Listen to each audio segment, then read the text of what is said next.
Let me ask you a question. How many of you would say that you are currently operating at the absolute highest level of what you're fully capable of doing? How many of you feel like if you were to operate at the absolute highest level of what you individually are capable of doing, your experience of your life might improve for the better? This is my parents' converted garage in 2003. I had a total net worth of about minus $5. I overdrafted on the business cards. I didn't have the resources or capital so much to have a table to put the scanner on, so I put 2 chairs together to sit on. You can see there's a fax machine sitting on some old storage boxes.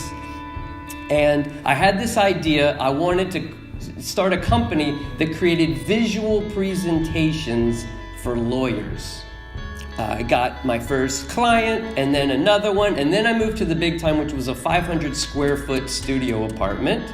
It was apartment 1104, but on my business cards that I overdrafted on, I put Suite 1104. And I didn't have the money to create these big trial exhibits I was selling, so what I would do was go to the 24-hour FedEx office. I'd go there at 11 at night, 12 in the midnight, and I'd say, here's my stuff, blow it up on these giant boards. When it's ready, call me, I'll drive back across town, I'll pick them up so I can get them to my clients tomorrow morning. I'd drive back, I'd get in my bed,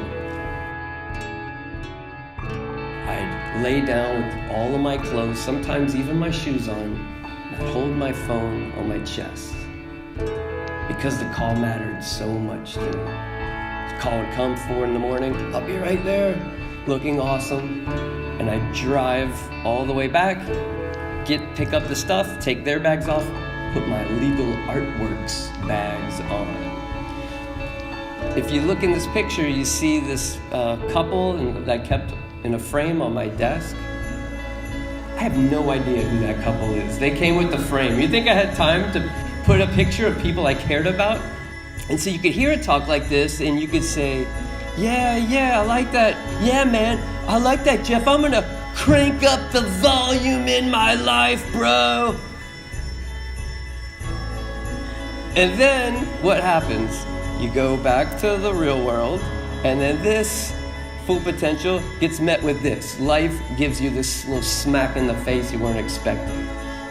Volume goes back down. So this is what I'm obsessed about, is what happens? Why does it come back down after that? And so what I'm going to share with you are at least 7 ways that I would say are the principles that I've found for how to make improvement last. If you're taking notes, write this down. The first thing is, it's worth it. What you're going for is worth it. So here's what I mean by that. If you aren't going after everything that you feel you should and you could, it's because it isn't worth it to you yet. Or you would have freaking raised your hand at the beginning. So the thing you need to do is take the time to figure out what is worth it. What makes it so you don't want to hit the snooze in the morning. Life gives you what you fight for, and what you fight for gives you life. What you think you are worth becomes your level of confidence. Your level of confidence becomes your entire outlook towards everything that you do. And your outlook towards everything that you do becomes your entire experience of your life. So I used to go to all these trial lawyer conferences. They have these conferences for lawyers in San Juan or in San Francisco or in Chicago. And I'd go to these conferences for my business, and they'd have these fancy receptions. And I remember being at one of these receptions, and I see the wife of this very successful trial lawyer, built this huge practice. He's the president of all the big associations. And I see her, I knew who she was. She's a child's book author. And I see her standing there alone. Nobody's talking to her. I say, ooh, this is an opportunity to learn something. I found out they'd been dating since they were 15 and 16 years old. So I walk up to her and I say, "Excuse me, ma'am, my name is Jeff Davis. I'm an entrepreneur, and I know that you've been together for a long time. What's something that you've noticed about your husband that you would attribute his success to?" And she looked at me like she's been waiting for somebody to finally come up and ask her that question. And she looked at me without hesitating. She said, "Let me tell you something about my husband. Anytime he tells anybody he's going to do anything, it's guaranteed he's going to do it. And everybody who knows him knows that about him. If he says he's going to do something, he always does what he says he's going to do. If he has to get up in the middle of the night and drive all the way across the country, that's what it takes. He'll do that." I said, wow, that night I just kept replaying that advice. Do what you say you're going to do. Do what you say you're going to do. Do what you say you're going to do. So we had this great conversation. We actually stayed in contact and talked a few times over the next few weeks. A couple of months goes by, and I read this headline. Children's book author dies in fire. She's in their vacation home in Nova Scotia. The house burns down to the ground with her inside of it, and she passes away.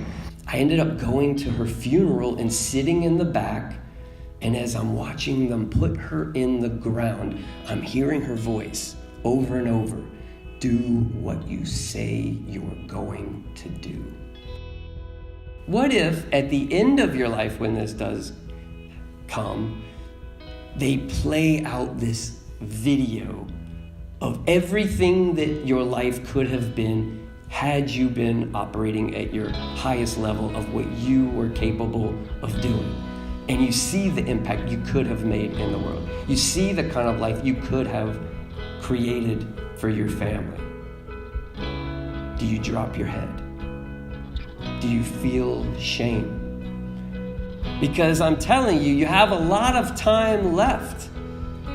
I saw an interview with a billionaire who was near the end of his life, and he said he would trade all of his billions for one more shot at the age that you are right now. He would trade billions for exactly where you are and what you have right now.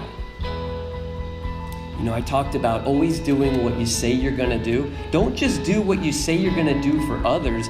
Do what you tell yourself you're going to do, and then keep that promise.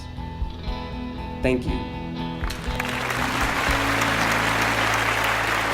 We just wrapped up the day, and it was a spectacular event. Jeff and his team just put on a phenomenal day. So I'm really looking forward to applying a lot of the thoughts and techniques that Jeff shared with us today. But certainly looking towards the future, it just lets me walk away with incredible ideas and concepts of ways that I can go back and apply this to my business tomorrow. There's many key items I would take away from the day. I would say probably the biggest key for me is to go back and focus on not so much my business, but to focus on me. I think the business ought to be working for me rather than me working for my business. And he's really challenged me to walk away today and look at where I want to be a year from now.